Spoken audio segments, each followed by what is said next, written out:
What's up, everybody? Welcome to another edition of Bob's Garage. This is episode number 5, and we're going to talk about some winter fun in the Audi S4.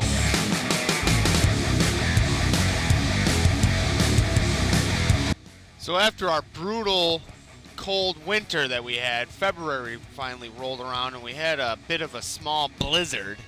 And while it was fun, this is exactly why I bought my all-wheel drive Audi. And the Quattro system is just amazing. So I had fixed my traction control and ESP and anti-lock brake system problem, which I outlined in the previous episode. And so once the snow finally came, I was ready to rock.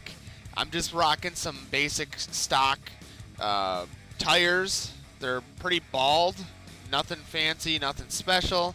And these things clawed and dug their way through the winter snow without a problem. It was amazing. So when the big snowfall finally came, it was that was the true test of the Quattro system.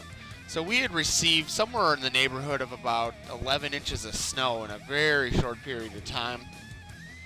Roads were closed. There were blizzard and whiteout conditions. And overall, it was just a big pain to clear it from the driveway.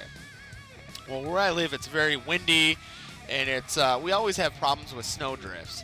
And one of the things that I wanted to put my car to the test was to see just how much snow my car would be able to push through. And so we had about 11 inches of snow, and with the drifting, I would say it was probably anywhere from 18 to 24 inches of snow. And this was just basically loose snow piled up in front of my garage door. So I opened up the garage door. I didn't want to get out of the car and shovel it. So I said, well, hey, let's see if my car will be able to make it through this. Well, sure enough, the car made it through the snowdrift with no problems at all. And I had seen a bunch of other videos on YouTube and around the internet that kind of showed some other people like almost using their S4s to plow their driveways, essentially. So, I don't know, I didn't think it was that big of a deal. So, the next day when I was driving my car, I could hear some scraping sounds. And I was like, uh-oh, that doesn't sound good. And lo and behold, I get out, look underneath the front of the car, and my skid plate was dangling underneath the car. This is my stock skid plate. So, the front of the skid plate most likely had popped loose when I drove through the big snowdrift. You can kind of see where the snow had packed through my lower grills on the front bumper, and most likely the snow got wedged underneath the engine and between the engine and the tray, the skid plate.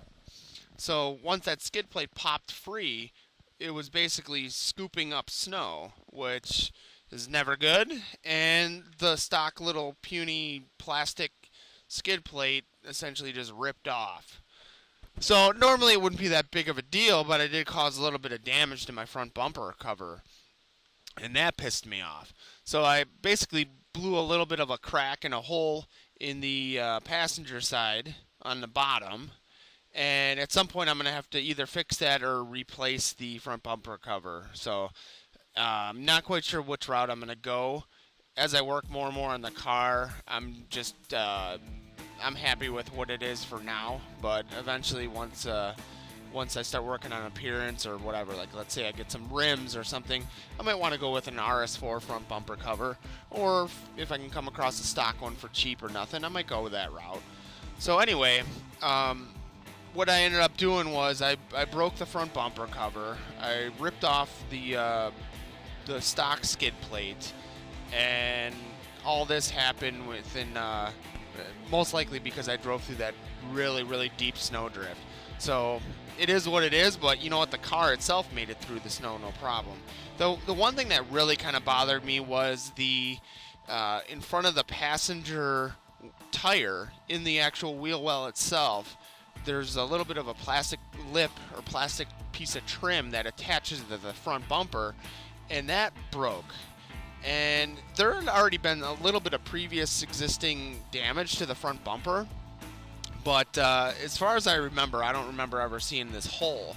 And the reason why I don't like it, or the reason why it bothers me so much, is that, you know, if it when it rains and all that, water can essentially get back in behind there and that would cause some issues, possibly electronically or electrically, since the fog lights are back there and whatever else. So that's something I might have to either try to fiberglass or glue or something, or craft in a little piece of plastic to block that off. I originally had thought it was the inner fender well plastic that had the hole, but after doing more research, it's actually, like I said, the piece of trim or covering that connects to the front bumper. So once I replace the front bumper, that should fix that problem. But in the meantime, I'm going to have to come up with a clever solution to block off that hole. So, but yeah, like I said, we had some amazing snow. It was beautiful. It was awesome. It was really fun to be out driving in the weather and the snow and the blizzard and all that. No problems. I had the the seat heaters rocking, and this car is just phenomenal. And it kind of is a shame that many people don't daily drive their S4s anymore. They're kind of turning into garage queens and all that good stuff. But most of the nicer S4s on the internet, or the better builds, are in states that are warmer and don't get snow anyway. So I guess that's understandable. But these cars are just phenomenal in the snow. I can't recommend it enough. I originally was going to go with a Subaru WRX, but the build quality, the interior quality, the soundproofing of the Audi over a Subaru is just hands down way better. And the V6 muscle car performance of the bi-turbo is obviously way nicer and better too than the small little four-bangers. So I had vowed to not own a four-cylinder again, but I'm sure eventually I'll get a daily driver that'll have better gas mileage as a four-banger. But in the meantime, stay tuned, and I'm gonna episode 6. I'm gonna outline. You're gonna see what I did to replace my stock skid plate that I ended up ripping off. So stay tuned for more, and you guys stay frosty.